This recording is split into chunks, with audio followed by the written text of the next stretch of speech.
दुर्घटना के बाद किसी परिवार के लिए न्याय की राह आसान नहीं होती, लेकिन अगर दस्तावेज मजबूत हो तो न्याय भी मिलता है और मुआवजा भी। ताजा मामला इंदौर का है, जहां आयकर रिटर्न एक मजबूत आधार बना और मृतक के परिजनों को 1 करोड़ 11 लाख रुपए का मुआवजा मिला है।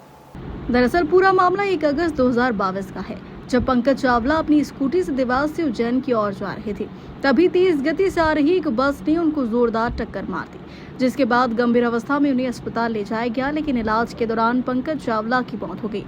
पीड़ित परिवार की ओर से अधिवक्ता राजेश खंडेलवाल ने न्यायालय में क्लेम याचिका प्रस्तुत की थी, जहां न्यायालय ने तमाम तर्क को सुनने के बाद और मृतक पंकज चावला के पिछले 4 सालों के इनकम टैक्स रिटर्न को आय का मजबूत आधार मानते हुए परिजनों को ब्याज सहित 1 करोड़ 11 लाख रुपए देने के आदेश दिए हैं।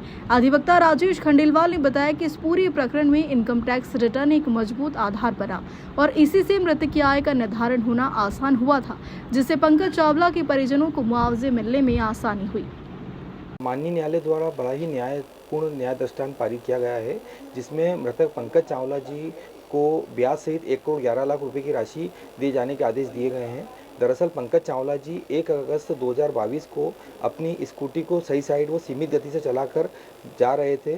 जैसे ही वे थाना क्षेत्र नरवर के अंतर्गत पहुंचे थे कि तभी उनकी स्कूटी वाहन को अंध गति से आ रही बस ने टक्कर मार दी थी, जिससे इलाज के दौरान उनकी मृत्यु हो गई थी। तत्पश्चात हमारे माध्यम से माननीय न्यायालय के समक्ष क्लेम याचिका प्रस्तुत की थी, जिसमें माननीय न्यायालय द्वारा पंकज चावला जी की दुर्घटना में मृत्यु होना प्रमाणित पाया। साथ ही माननीय न्यायालय द्वारा यह भी प्रमाणित पाया कि पंकज चावला जी जो थे आयकर की विवरणी दाखिल करते थे और आयकर विवरणी के दाखिल करने के आधार पर उनकी आय जो थी प्रमाणित पानी गई।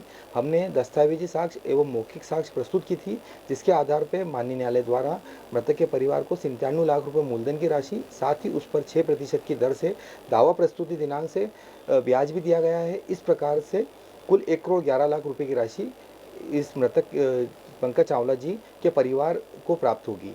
कुल आधार क्या रहा आयकर को लेकर? आयकर विवरणी का महत्वपूर्ण आधार है। किसी भी व्यक्ति जो रात दिन घटनाएं होती रहती हैं, तो किसी व्यक्ति की आय को प्रमाणित करने के लिए आयकर विवरणी एक मजबूत आधार माना जा सकता है। जो व्यक्ति सेल्फ एम्प्लॉयड है, जैसे कि अपने बार्बर हो गए, सब्जी बेचने वाले हो गए, छोटे दुकानदार हो गए, उन सभी को इनकम टैक्स भरना तो उनकी इनकम पे डिपेंड करता है, बट आयकर विवरणी दाखिल करना माननीय न्यायालय के समक्ष यह माना जाता है कि यदि किसी व्यक्ति के द्वारा माननीय आयकर विवरणी अगर दाखिल की गई है, इट मीन्स कि वह उतनी आय कमाता था और उस आय के आधार पे ही यह राशि माननीय न्यायालय द्वारा दिए जाने के आदेश दिए गए हैं।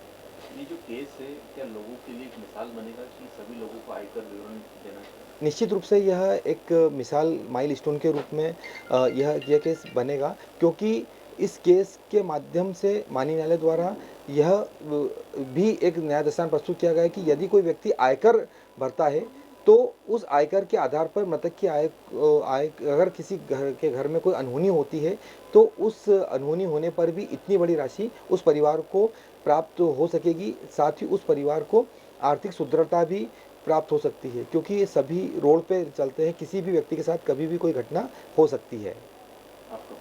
राजेश खंडेलवाल, अधिवक्ता।